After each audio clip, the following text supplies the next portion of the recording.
వదిలిపెట్టే సమస్య లేదు. ఆంధ్రప్రదేశ్ అంటే నేరస్తులకు చోటు లేదు. అది నిరూపిస్తానని ఈ మహానాడు సాక్షిగా మీ అందరికీ విజ్ఞప్తి చేస్తున్నా. ఇంకో పక్క నదుల అనుసంధానం పోలవరం పూర్తి చేసి జలహారతి ద్వారా ప్రతి ఎకరాకు నీళ్ళిచ్చి తెలుగు ప్రజల రుణం తీర్చుకునే విధంగా తీర్మానాన్ని పాస్ చేయడమే కాకుండా ఆచరణ చేస్తాం. భవిష్యత్తులో వచ్చే గ్రీన్ ఎనర్జీ, అదే మరి గ్రీన్ హైడ్రోజన్, అదే మరిగా అనేక ఇండస్ట్రీస్ని నాంది పలుకుతాం. అదే మరిగా ఎక్కడికక్కడ ఏవైతే లాజిస్టిక్స్ ఉన్నాయో రోడ్లు కానీ, రైల్వే కానీ, పోర్ట్లు, ఎయిర్పోర్ట్లు కానీ, అదే మరిగా పోర్ట్లు కానీ, ఇంకో పక్క ఇన్లాండ్ వాటర్ వేస్ కానీ ఇవన్నీ చేసి ప్రపంచంలోనే లాజిస్టిక్స్ కాస్ట్ తగ్గే విధంగా మన ఆలోచనలు ఉంటాయని చెప్పి నేను మీకు తెలియజేస్తున్నా. ఇంకో పక్కన మీరు చూస్తే ఆ రోజు నేను హైటెక్ సిటీతో హైదరాబాద్లో ఐటీ ప్రారంభించాను. ఈ మహానాడు ద్వారా క్వాంటమ్ వ్యాలీ ద్వారా ఆర్టిఫిషియల్ ఇంటెలిజెన్స్ కూడా ప్రాధాన్యత ఇచ్చి తెలుగు జాతిని ముందుకు నడిపిస్తామని చెప్పి నేను మీకు తెలియజేస్తున్నా. ఇంకో పక్కన ఇటీవలే స్వర్ణాంధ్ర విజన్ డాక్యుమెంట్ తయారు చేశాం. కేంద్రం ప్రధానమంత్రి గారి నాయకత్వంతో వికసిత్ భారత్ తయారు చేస్తే మన రాష్ట్రం విజన్ డాక్యుమెంట్ కింద స్వర్ణాంధ్ర 2047కి తీసుకొచ్చాం. మీరు ఒకసారి చూస్తే 2.4 ట్రిలియన్ యుఎస్ ఎకానమీ ధ్యేయంగా పెట్టుకుని ప్రతి ఒక్కరి ఆదాయం 55 లక్షల రూపాయలు ఉండేట్టుగా దాని కార్యక్రమం రూపకల్పన చేశాం. మన సంకల్పం ఒకటి, వెల్తీ హెల్తీ హ్యాపీ సొసైటీ మన విధానం. అందరికీ జీవన ప్రమాణాలు పెరగాలి, జీరో పావర్టీ మన సిద్ధాంతం.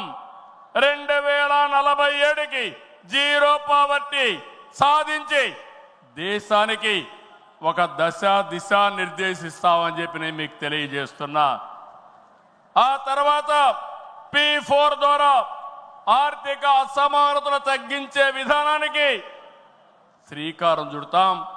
దానికి కూడా ఈ కడప మహానాడులో చర్చ చేసి ముందుకు తీసుకుపోతాం. అందరూ ఆర్థిక అసమానతలు తగ్గించి ఆరోగ్యంగా ఆనందంగా ఉండడం మన విధానం అని చెప్పి కూడా నేను మీకు తెలియజేస్తున్నా. ఇలాంటివన్నీ మీరు చేయడానికి రాబోయే 10 సంవత్సరాల్లో రాష్ట్ర ఆర్థిక పరిస్థితే కాదు, మనం అనుకున్న విధానాలన్నీ చేసి ఆటో పైలట్లో పెట్టే బాధ్యత మనదని చెప్పి నేను మీకు తెలియజేస్తూ, అలాంటి మహత్తర కార్యక్రమానికి ఈ కడప వేదిక కావడం చరిత్రలో చిరస్థాయిగా రాసుకోవడానికి మనం అందరం కూడా ఇక్కడ సమావేశమయ్యాం. దీని ద్వారా ప్రపంచంలోనే తెలుగు జాతి నెంబర్ 1గా ఉండేట్టుగా చేసే బాధ్యత మన అందరిది అని చెప్పి మరొకసారి విజ్ఞప్తి చేస్తున్నా. ఇవన్నీ చేసుకుంటూనే మీరు ఒక్కసారి చరిత్ర కూడా ఒకసారి చూస్తే కొన్ని కీలక అంశాలపై అందరికీ అవగాహన ఉండాలి. రాజకీయ అవినీతిని ప్రజలు పట్టించుకోరని అపోహలున్నాయి, కానీ ఇది నిజం కాదు. అందుకే అవినీతిపై టీడీపీ ఎల్లప్పుడూ పోరాడుతూనే ఉంటుంది. పోరాడాం, మళ్ళీ పోరాడుతూనే ఉంటాం. 4 దశాబ్దాల ప్రయాణంలో అవినీతి పైన రాజీ లేని పోరాటం చేసిన ఏకైక పార్టీ తెలుగుదేశం పార్టీ. ఉమ్మడి రాష్ట్రంలో మీరు ఒకసారి చూస్తే 84లో ప్రజాస్వామ్య పరిరక్షణ ఉద్యమం నుంచి నిన్నటి వరకు విధ్వంస పాలన వరకు మరువలేని పోరాటాలు చేసిన పార్టీ తెలుగుదేశం. ఉమ్మడి రాష్ట్రంలో రాజ్ ఆఫ్ కరప్షన్ అనే పేరుతో లక్షల కోట్ల అవినీతిపై తెలుగుదేశం పోరాటం నిజమని సిబిఐ వంటి దర్యాప్తు సంస్థలు ఆ తర్వాత తేల్చే పరిస్థితికి వచ్చారు. అది మన క్రెడిబిలిటీ. మనం ఎప్పుడు కూడా ఆరోపణలు చేయం.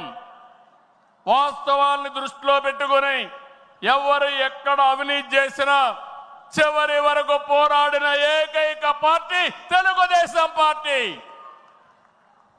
హైదరాబాద్లో ఔటర్ రింగ్ రోడ్డు కానీ, వ్యాన్పిక్ సిటీ కానీ, హిందూకి ఇచ్చిన భూములు కానీ, లేపాక్షి భూములు కానీ, ఇలాంటివన్నిటిపైన మనం పోరాడాం.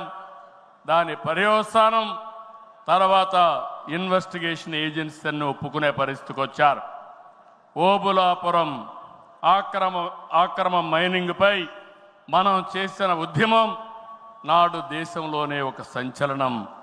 ఓబులాపురం అక్రమాలు నిజమని 10 ఏళ్ల తర్వాత కోర్టులు కూడా గుర్తించాయి. నిందితులకు శిక్షలు వేశాయి. మనం చేసిన ప్రతి పోరాట ఫలితం నేడు కళ్ళ ముందర కనపడుస్తుంది. అది తెలుగుదేశం ప్రత్యేకతని మరొక్కసారి విజ్ఞప్తి చేస్తున్నా. గతంలో ప్రభుత్వాలు చేసిన అవినీతి ఒక ఎత్తు అయితే వైసీపీ ప్రభుత్వ అక్రమాలు మరొక ఎత్తు.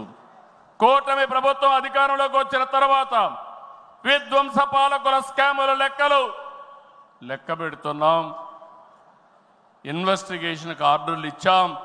తప్పకుండా ఒకటే చెప్తున్నా, ఎవరు అవినీతి చేసినా కక్కిచ్చే బాధ్యత ఎన్డీఏ ప్రభుత్వం తీసుకుంటామని మీ అందరికీ విజ్ఞప్తి చేస్తున్నా. అదే మాదిరిగా ఎన్నికల్లో మనల్ని గెలిపించి అవినీతి పాలకుల్ని ప్రజలు తరిమేశారు. అక్రమార్కుల్ని శిక్షించే బాధ్యతలు మనకిచ్చారు.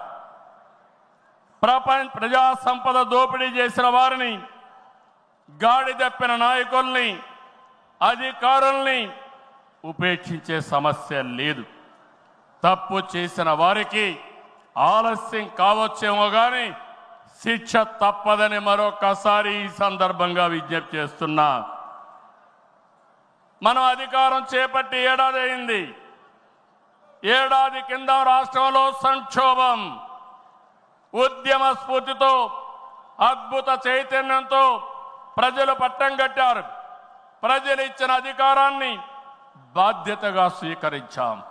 ప్రతిరోజు, ప్రతి గంట ప్రజల కోసమే పనిచేస్తున్నాం. ఒక మంచి ఆలోచనలు మీ అందరితో కలిసి ఈరోజు ఈ కార్యక్రమానికి